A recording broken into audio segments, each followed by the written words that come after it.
ce village fraternel, je ne sais pas où ils en sont aujourd'hui, s'ils ont résisté à la pression effroyable.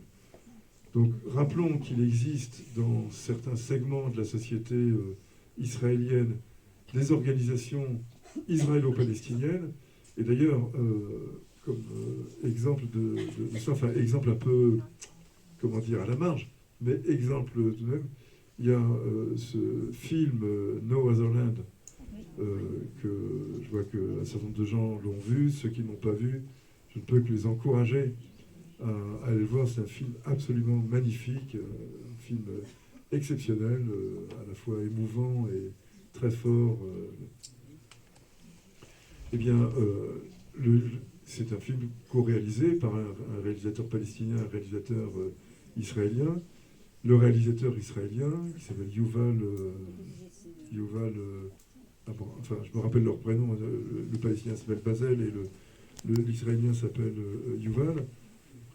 C'est un journaliste du site Plus 972, qui est explicitement un site ouvert palestinien, israélien, qui est un site contestataire. Ce sont eux qui ont révélé, par exemple, les usages de l'informatique, de l'intelligence artificielle avec le système Lavande, qui fournit 300 à 500 cibles par jour aux Israéliens pour tirer de manière plus ciblée, plus rationnelle sur les Palestiniens. Enfin, quand on voit qu'ils ont rasé à peu près les 2 tiers de la surface israélienne, de la surface palestinienne, on se demande à quoi sert un service logiciel Lavande. Mais bon, je ne suis peut-être pas suffisamment calé en affaires militaires pour répondre à cette question. Mais en tout cas, ces gens-là existent. Il faut les soutenir matériellement, parce qu'ils le méritent. Ils sont vraiment le pôle résiduel de la société israélienne, porteur d'un éventuel espoir de dépassement de la situation. Mais enfin, ils sont très faibles. Ils sont d'autant plus admirables qu'ils sont extrêmement courageux. Et leurs correspondants palestiniens, eux, ils se tiennent à carreau. Eux, ils savent que, parce qu'ils en ont fait l'expérience, que dès un message un petit peu, ambigu, de compassion, de solidarité avec les gens qui prennent les bombes israéliennes sur Facebook est suivi immédiatement d'une descente de la police, du Shin Bet ou que sais-je, et de plus encore, d'enfermement, de mise en soupçon, d'exclusion du boulot, voire d'attaque par les voisins. Donc ils rasent les murs. Tous les témoignages que j'ai, moi je ne suis pas allé en Israël depuis longtemps, mais tous les témoignages que l'on peut entendre de là-bas vont dans le même sens. Les Palestiniens israéliens, les 20% d'Israéliens qui sont donc ce qu'on appelle les Palestiniens de 48 là-bas, se tiennent à carreau, rasent les murs, parce que l'hostilité à leur rencontre est intense et menaçante. Donc le dialogue n'existe pas. Il y a des actions communes, il y a une fraternité qui n'est pas entièrement détruite, qui est résiduelle et qui, d'une certaine manière, gagne du terrain. Parce que on le voit, par exemple, il y a des gens qui partent. Il y a le solde démographique israélien est négatif. Il y a plus de gens qui partent que de gens qui arrivent ou qui naissent. Donc la démographie israélienne va connaître un sérieux revers, est en train de connaître un sérieux revers. Par ailleurs, il y a un nombre croissant d'objecteurs de conscience, de gens qui refusent non pas de défendre leur pays, mais d'aller tuer des gens qui ne sont pas une menace pour leur pays, qui le disent dans ces termes-là. Donc je ne veux pas, moi, rejoindre cette armée. Pour les plus résolus, il dit « je ne veux pas rejoindre une armée génocidaire ». Pour d'autres, ils le disent dans des termes plus arrondis, mais en tout cas, ils le disent. Et ils refusent d'aller servir dans l'armée israélienne, ce qui en Israël est en soi un acte de courage, parce que quand on n'a pas fait son service, on est un peu un paria en Israël. Donc ces gens-là sont plus nombreux aujourd'hui que la semaine dernière, et plus la semaine dernière que le mois dernier, etc. Donc il y a tout de même quelques évolutions timides qui sont réconfortantes. Mais enfin, on part de très bas.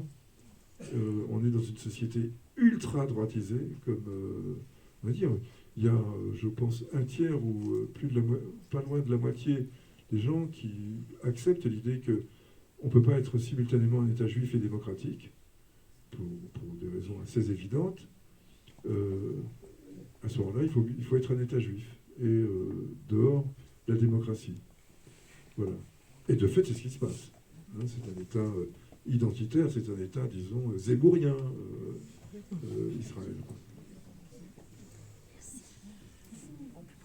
Dernière question, ce sera rapide. Oui, d'accord. Vous parliez de 972, vous avez parlé de la directive Hannibal, dont vous n'en aviez pas parlé lorsque vous parlez des civils israéliens tués par l'armée israélienne le 7 octobre. Oui. Ça m'avait un peu surpris. Oublie. Non, mais rappel judicieux, absolument. Des fois, on n'a pas toutes ces ressources disponibles.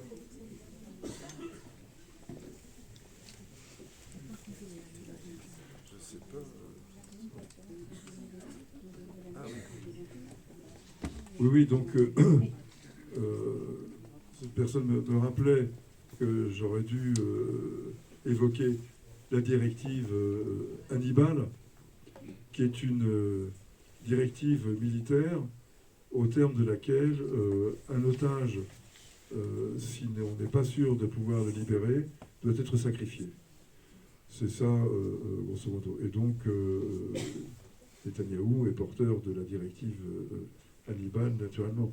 Et par ailleurs, il y a une autre directive, dont le nom là, m'échappe, qui porte le nom d'un quartier de la banlieue sud de Beyrouth, dans lequel il a été mis en œuvre pour la première fois par Herzi, d'ailleurs, Halevi, le chef d'état-major qui vient de démissionner là, et qui inverse le principe de proportionnalité. C'est-à-dire le principe de proportionnalité, donc c'est un principe de droit humanitaire sur lequel toute action armée doit être menée en rapport quantitatif, enfin les pertes liées à cette action armée doivent être mesurées et en rapport avec l'objectif militaire suivi. Donc c'est un principe, si vous avez subi un dommage matériel et humain de telle dimension, votre réplique ne doit pas excéder trop largement la dimension du dommage subi. C'est ça le principe de proportionnalité, qui est un vieux principe des affrontements militaires et qui est un principe central du droit humanitaire. Eh bien, les Israéliens, et ça date de 2006, hein, c'est pas nouveau, ils l'ont systématiquement et méthodiquement appliqué, y compris à Gaza en 2008, 2009, 2014, 2018, 2019, au fil de toutes les guerres qu'ils ont menées à Gaza. Ce principe, c'est un principe de disproportion assumée. C'est-à-dire, il s'agit d'entretenir, de restaurer, soit de restaurer, soit d'entretenir, soit d'amplifier le pouvoir de dissuasion de l'armée israélienne. Et c'est très exactement ce qui est fait. Donc, la mise à l'écart du principe de proportionnalité est explicitement revendiquée comme un point de doctrine stratégique de l'état-major israélien. Ça va avec la directive Hannibal également.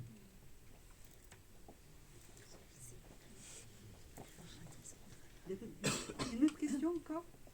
Toute petite. Comment vous voulez l'avenir? Une dame. Quel est l'avenir de Benjamin Benjamin Netanyahou, s'il vous plaît? Ça, l'avenir...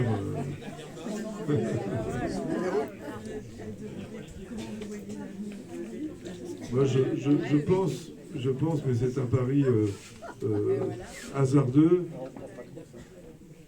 que son avenir n'est pas brillant. D'abord, il est le Premier ministre israélien qui aura duré d'ores et déjà le plus longtemps en poste dans toute l'histoire d'Israël. Et donc, il va y avoir quand même un effet de lassitude, un effet d'érosion, même si pour l'instant, il conserve quand même encore une assise populaire malheureusement assez large.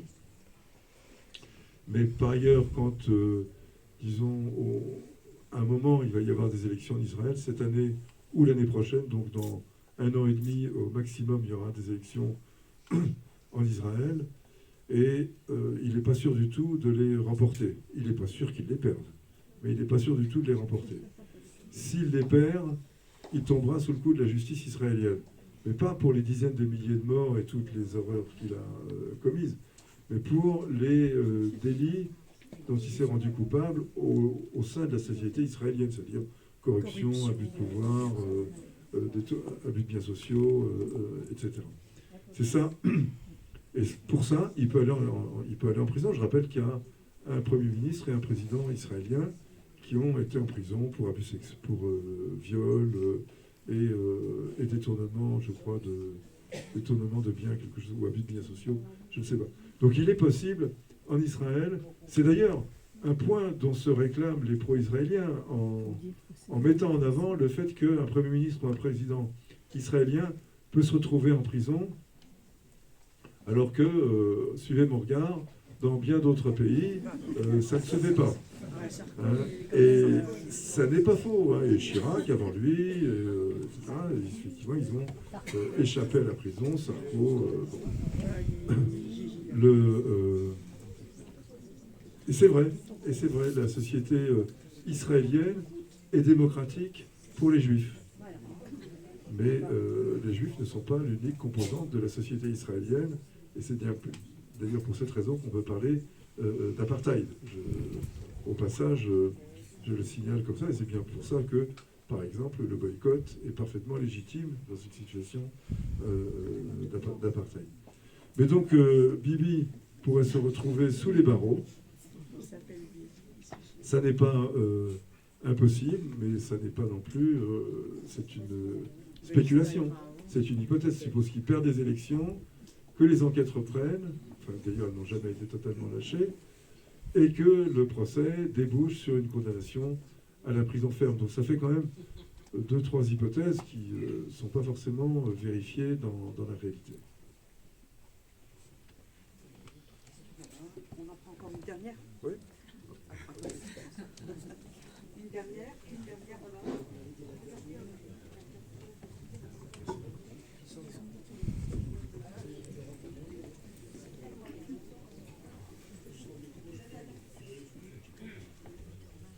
Bonsoir, merci déjà pour votre conférence.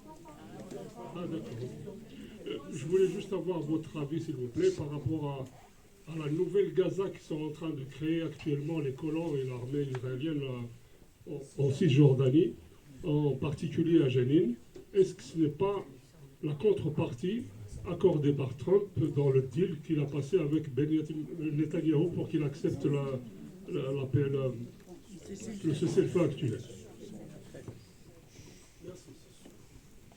Oui, ma réponse est oui, avec une certaine prudence, parce que on n'était pas derrière la porte à écouter ce qu'ils se sont dit.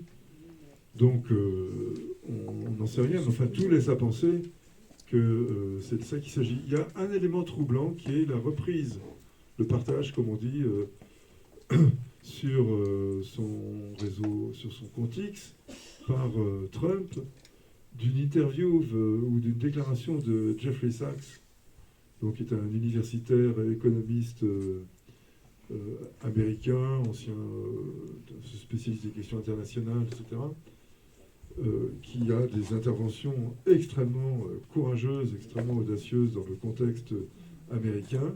Et pour tous les anglophones qui sont ici, je les encourage à écouter Jeffrey Sachs, parce que c'est réconfortant, quoi. Ça fait plaisir à entendre. Et assez bizarrement, Jeffrey Sachs ne déparerait pas dans cette salle, pour donner une idée à ceux qui ne savent pas de quoi il s'agit. Et assez bizarrement, Trump a relayé des déclarations de Jeffrey Sachs qui vont à l'exact opposé de tout ce qu'il a pu dire et de tout l'entourage dont il s'est muni. Donc c'est un élément discordant, un peu troublant, mais pour le reste, il y a tout lieu de penser que Netanyahou, qu'il présente comme son ami, Netanyahou qui présente Trump comme son ami, partagent en gros les mêmes vues. L'électorat de Trump, qui est notamment l'électorat évangélique dont j'ai parlé tout à l'heure, ultra-sioniste, et dans sa version la plus brutale et la plus droitière, ça n'est pas n'importe quoi.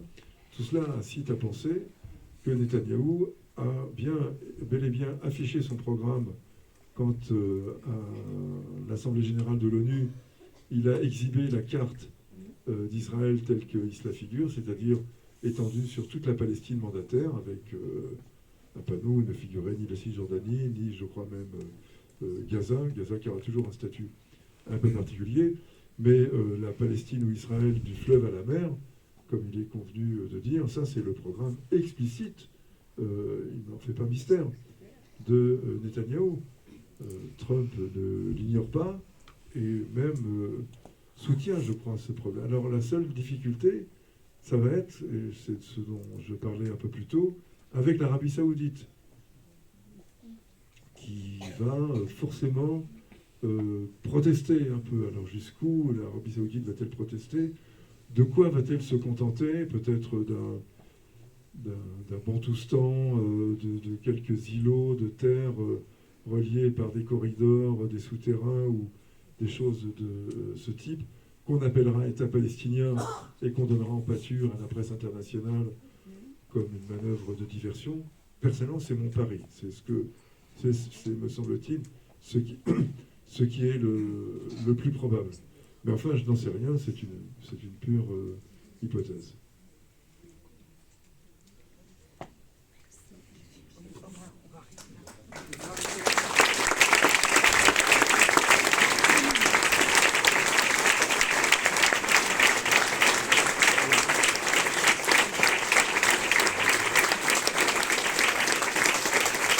Merci à tous et à toutes. Merci à René Donald.